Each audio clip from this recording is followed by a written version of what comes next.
What is up, everybody? Today we have the Starlord guide. Man, I'm so hyped to put this out. I'm currently a top 50 Starlord with around 65 win percentage. So this will be my Starlord guide, and I'll be sharing what I think about the hero and what has helped me get to where I am today. With that being said, this guide can really, I think, help a lot of you guys, whether you're just now getting into the hero or you've been playing him for a while now. So hope you guys enjoyed the video, and let's get right into it. With the first part of the guide, we will be talking about abilities, and I think it's very important if you've never, even if you've been playing Sword for a very long time, if you've never read his full abilities, I would definitely recommend saying and listening because they do teach you some things. Like I thought I had never read them and I thought I had known everything and I definitely did not. So let's get right into it.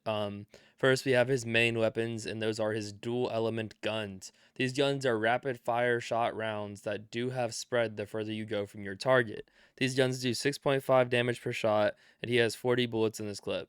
The damage fall off for Starlord begins at 10 meters, decreasing to 65% at 25 meters.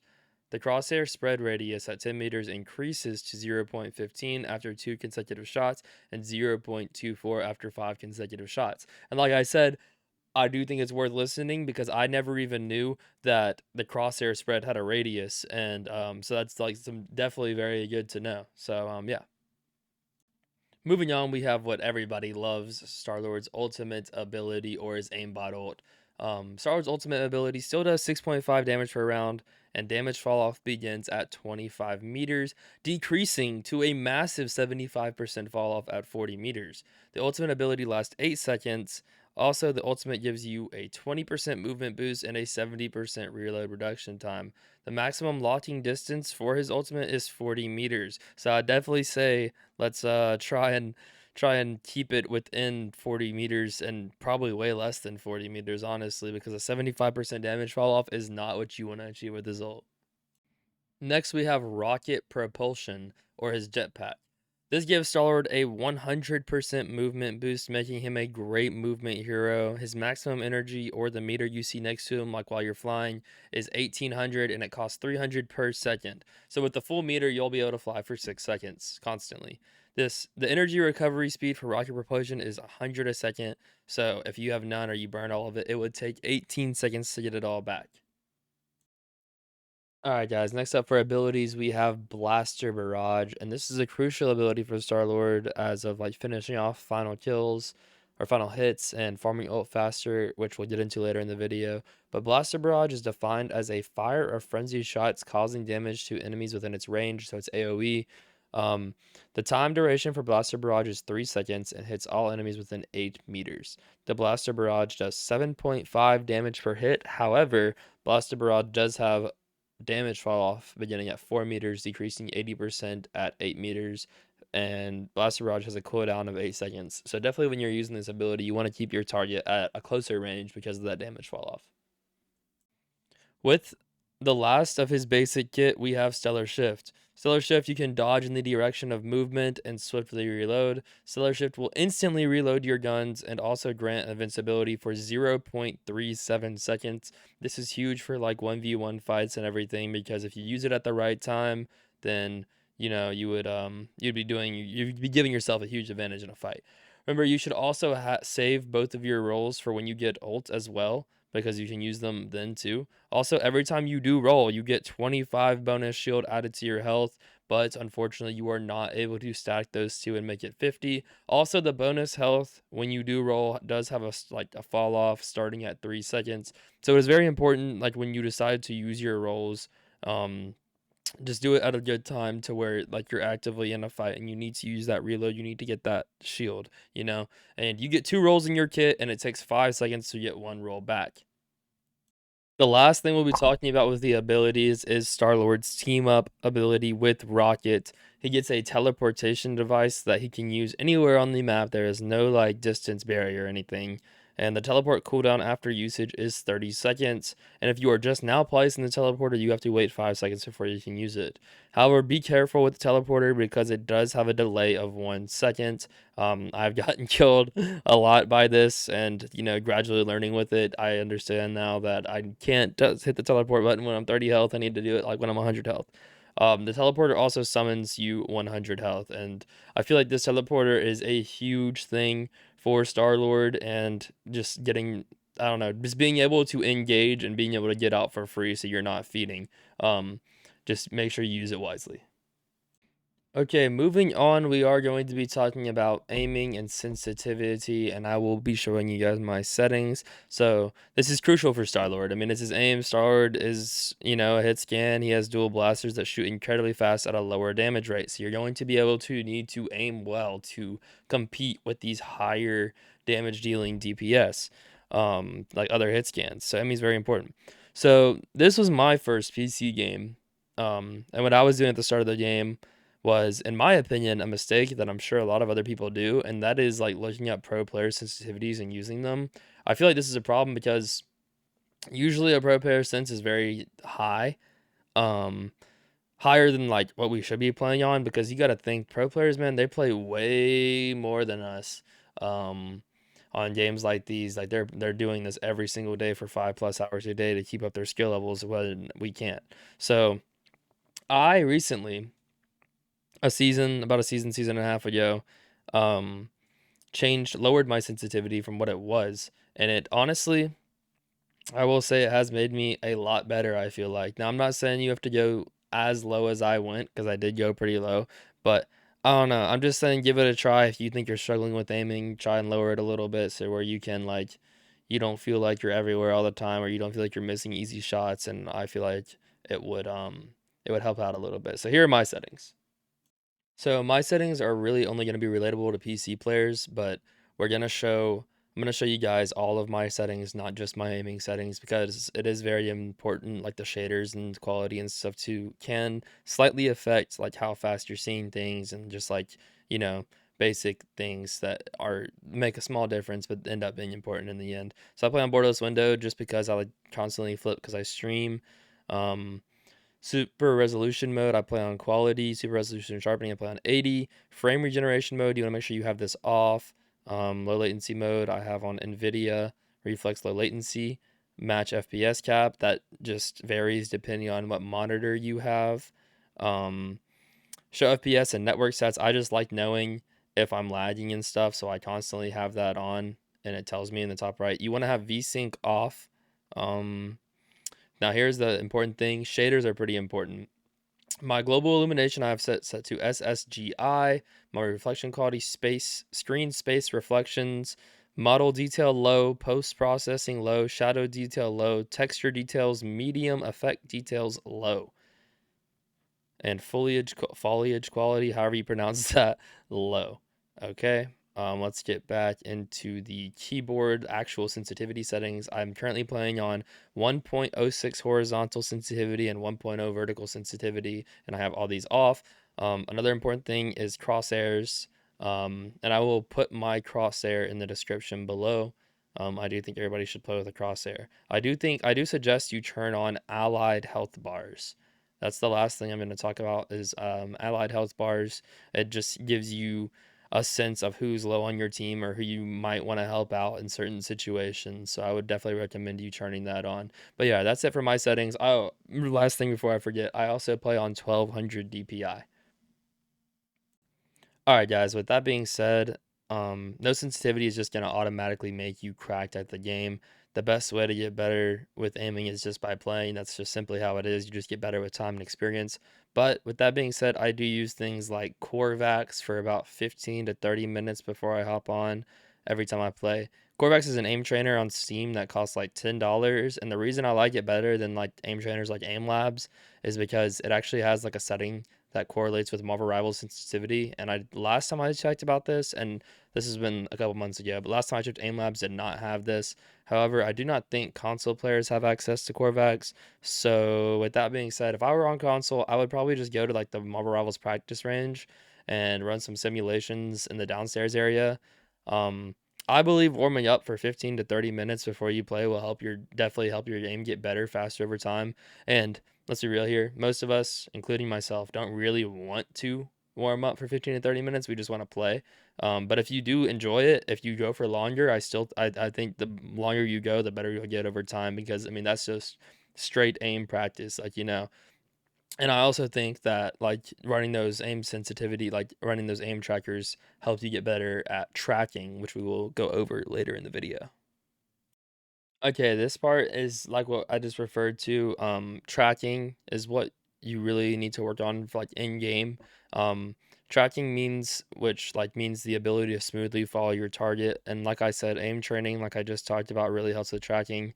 Also, I don't know, I'm kind of weird, but like I like to imagine that I can predict which way is the most obvious way for my enemy to move, if that makes sense at all. So I can like easy follow their movement. Like if I know that they're going to be going back with their team or like moving right because they're already moving right, I'll just exemplary think they're shooting to the right and I'll just keep trying to follow them to the right. I don't know, it's weird, but I like to imagine that I know where they're going to be, and that really helps me out a lot.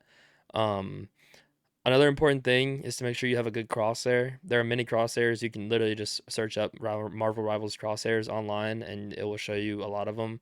If you like mine, I'm going to put mine in the description below. But the last thing about aiming is where you should target your enemies in game.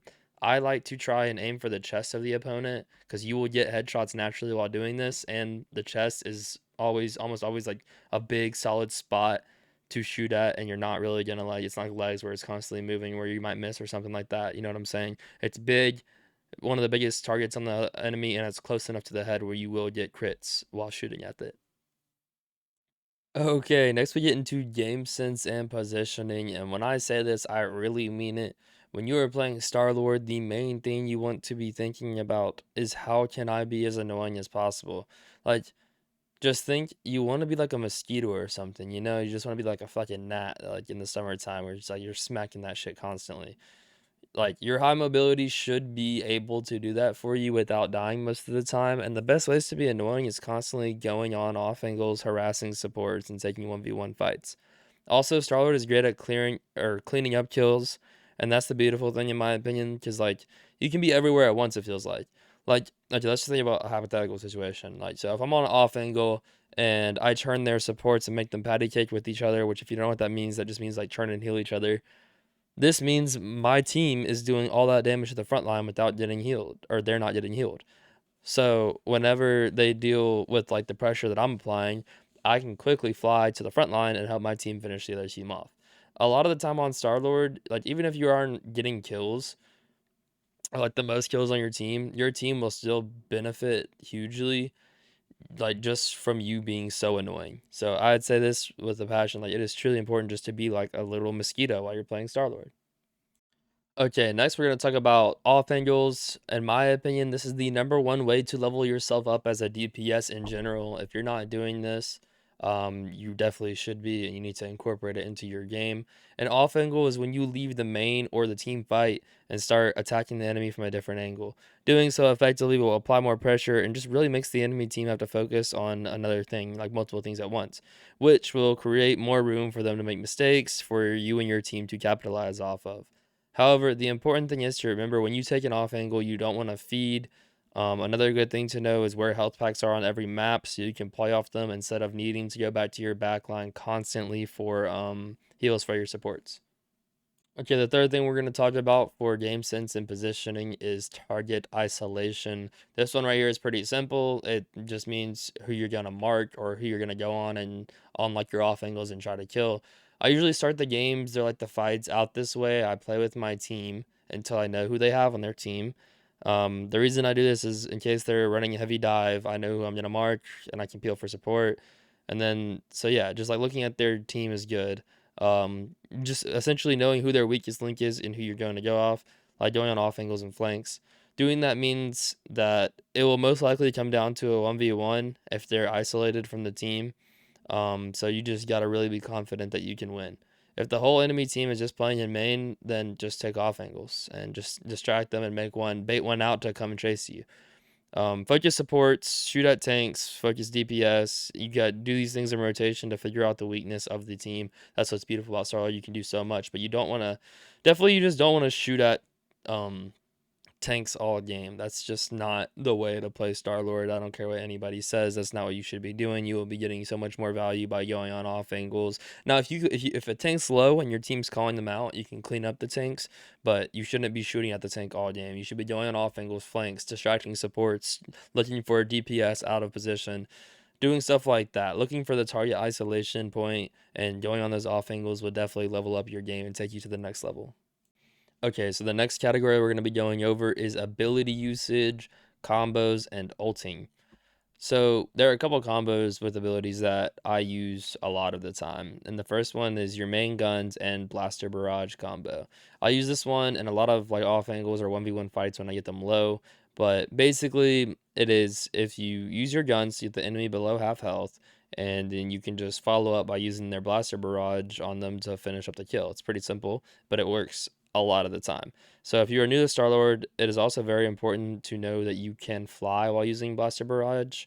Um, Flying while using Blaster Barrage makes it a lot harder for you to be hit and easier to follow them around. The one thing you have to be mindful for while doing this is running out of your boost or like your jetpack, which is like what you never want to do. Because if you get stuck in after using Blaster Barrage with no movement left, you are most likely to die and feed. So just make sure you're keeping an eye on that boost meter while you're doing this combo because it can kind of screw you over if you do it the wrong way. Okay, so the next thing I'm going to talk about really isn't even a combo, but you definitely need to be adding it to your bag and doing this every single game. Um, and it's definitely just the best way to get ult fast. However, I will say without a mag bubble or a support ult, you have to be very careful when using this. But it is using the fuck, Blaster Barrage ability in a large view of the enemy team, or like the team fight. I probably use this most like, like my team, for example. My team has an Invis, they match it with their Invis. I can go in and hit all of their team with the Blaster Barrage and will live no matter what. Um, or you could tell your mag bubble me, I'm about to go in real quick. But if you can do this right and live, you will boost your ult charge by 30 to 40% in like a span of like 5 6 seconds. So I definitely think it is crucial that you do this literally every game or the most that you can without feeding and dying. All right, the last thing we're going to talk about on this section is Starlord's ults. Um, what you need to learn to do is how to ult track.